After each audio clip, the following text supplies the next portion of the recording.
Challenge একটা সরকারের জন্য যেরকম হয় গতানুগতিক কিছু চ্যালেঞ্জ তো থাকেই, তবে এখন একটা প্রক্রিয়া শুরু হয়েছে যে বিভিন্ন সংস্কার বিষয়ে ঐক্যমতটা গড়া।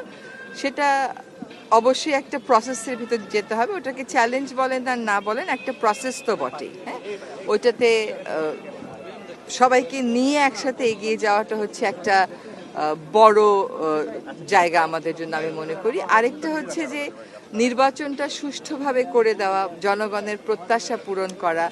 আরেকটা বড় বিষয় হচ্ছে সবসময় আমরা বলি যে এই যে জুলাই অগস্টে যে হত্যাকাণ্ডটা হলো, যে বর্বরতাটা হলো, এইটার একটা সুষ্ঠু বিচার।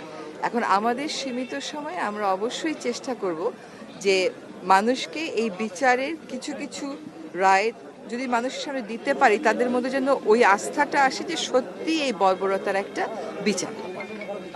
জাতীয় ঐক্যমত্য মানে সংস্কার কার্যক্রম শুরু হয়েছে, রাজনৈতিক দলগুলোর মধ্যে ঐক্যমত্য কতটা হবে বলে আপনার প্রত্যাশা? না, প্রত্যাশা তো অবশ্যই করব যে জাতীয় স্বার্থে, ব্যক্তি এবং দলীয় স্বার্থের ঊর্ধ্বে উঠে আমরা ঐক্যমত করব।